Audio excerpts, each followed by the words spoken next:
Mecca Medina में गुरु नानक देव जी का चमत्कार।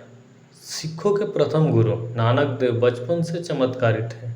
उनके चमत्कार के चर्चे दूर दूर तक प्रसिद्ध थे। गुरु नानक ने अपने जीवन में कई देशों की यात्रा की है। गुरु नानक की यात्राओं के पीछे समाज कल्याण का भाव, समाज में फैली कुरीतियों और भ्रामक धाराओं को नष्ट करना था।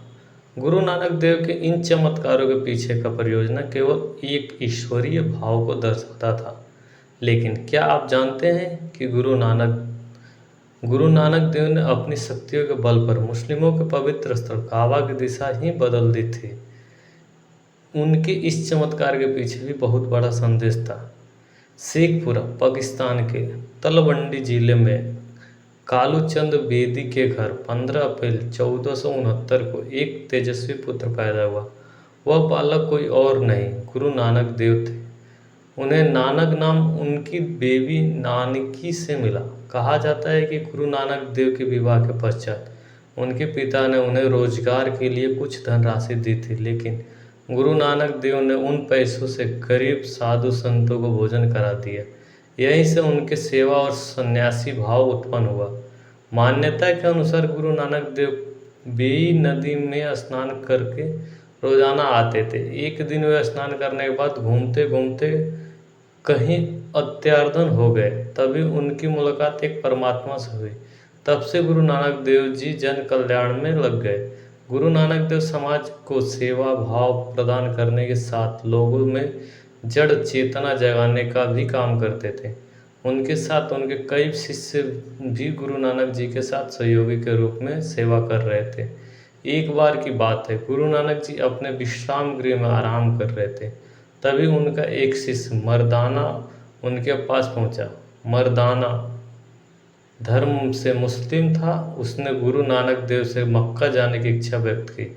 जब गुरु नानक देव ने मक्का जाने का कारण पूछा तो उसने बताया कि गुरुदेव, मैं एक मुसलमान हूँ, इसलिए ऐसा माना जाता है कि जब तक एक मुसलमान पवित्र मक्का की यात्रा ना कर लेता तब तक वो सच्चा मुसलमान नहीं कहलाता।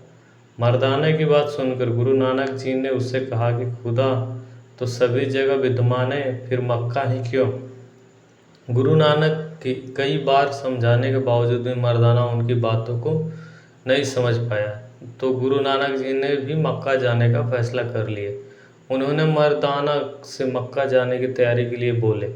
मक्का जाने की तैयारी पूरी हो चुकी थी। गुरु नानक जी और उनके शिष्य हाजियों के नीले रंग वाले पोशाक में मक्का जाने को तैयार थे और निकल पड़े। मक्का की ओर गुरु नानक जी जहाज के रास्ते अरब पहुंचे और कुछ हफ्ते के बाद वे मुसलमानों के पवित्र स्थल मक्का पहुंच गए। एक लंबी यात्रा के बाद काबा पहुंचे। हज यात्री बेहद थकान महसूस कर रहे थे। सूर्यास्त भी होने लगा था। गुरु नानक जी भी इस यात्रा से बहुत थके हुए थे, इसलिए गुरु नानक देव ने मस्जिद में ही आराम करने का फैसला किया। वे अपने पैर काबा की ओर करके सो गए, जहां अल्लाह का घर था। रात धीरे धीरे ढलने लगी, सूर्योदय होने को था। तभी जीवन नाम का एक पुजारी भारत से आए हज यात्रियों की सेवा के लिए पहुंचा था। तभी उसकी दृष्टि गुरु नानक देव पर पड़ी। वह उन्हें बड़े ध्यान से देख रहा था। अचानक उसकी दृष्टि जब गुरु नानक के पैर पर पड़ी तो वह गुरुदेव के पैर को देखकर चौंका रह गया। गुरु नानक मक्का की ओर पैर करके सो रहे थे।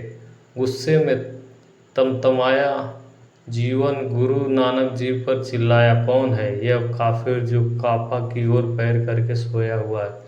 चिल्लाने की आवाज़ से गुरु नानक जी की आंखें खुल गई। गुरु नानक जी बोले, हे महोदय, मुझे खेद है। मुझे नहीं पता था कि खुदा का दरबार किधर है। मैं बहुत थका हुआ था, इसलिए साफ सुथरी जगह देखकर लेट गए। तुम मेरा पैर पकड़कर उधर कर दो जिधर खुदा का घर नहीं है। गुरु नानक जी की बात सुनकर जीवन और भी आग बबूला हो गया। उसने गुरु नानक जी के पैर को घसीटते हुए दूसरी दिशा में कर दिया। इसके बाद जब उसने गुरु नानक जी के पैर को छोड़कर देखा तो वह हक्का बक्का रह गया। उसने देखा कि गुरु नानक जी के पैर के साथ काबा की दिशा भी बदल गई। इस तरह उसने जब फिर से उनके पैर को दूसरी दिशा में किया, फिर काबा उसी ओर घूमते हुए नजर आया। इस अद्भुत चमत्कार को देखकर जीवन की आंखों की फट्टी की फट्टी रह गई। जीवन भागते भागते काबा के मुख्य इमाम को सारी बात बताई। काबा के मुख्य इमाम को जानकारी हुई तो वो गुरु नानक जी से मिलने आए। गुरु नानक जी से मिलने के बाद उसने उनका परिचय पूछा। गुरु नानक जी ने अपना परिचय दिया। इसके बाद तो वह उनसे प्रश्नों की झड़ी लगा दी। उसे अभी भी अपने कानों पर विश्वास नहीं था। वह गुरु नानक जी से कहने लगा कि मुझे जानकारी मिली कि आप गैर मुसलमान हैं, फिर यहाँ आप किस मकसद से आए हैं। गुरु नानक देव जी ने मुस्कुराते हुए कहा कि मैं आप सभी के दर्शनों के लिए आया हूँ। गुरु नानक जी की बातें सुनकर काबा के इमाम कुछ समय के लिए निशब्द हो गया। गुरु नानक जी ने काबा के मौलानाओं के प्रश्नों के उत्तर देने के बाद वे सभी गुरु नानक जी के चरणों में नतमस्तक हो गए। कुछ समय बिताने के बाद गुरु नानक देव जी मक्का से चलने की तैयारी करने लगे तो काबा के पीरों ने गुरु नानक जी से गुजारिश किया कि उनकी एक निशानी के तौर पर अपना खड़ाऊ उन्हें दे दें। गुरु नानक जी ने अपना खड़ाऊ उन्हें निशानी के तौर पर दे दिया और वहाँ से निकल पड़े। कहा जाता है कि गुरु नानक जी का खड़ाऊ मक्का में है। अगर आपको वीडियो अच्छी लगी हो तो लाइक, शेयर और ऐसे ही वीडियो को देखने के लिए हमारे चैनल को सब्सक्राइब जरूर करें। धन्यवाद। दोस्तों, आप सभी के प्यार से हमारे YouTube चैनल पे 200 सब्सक्राइबर कंप्लीट हो गए। इसके लिए आप सभी को बहुत बहुत धन्यवाद। ऐसे ही प्यार और सपोर्ट बनाए रखिए।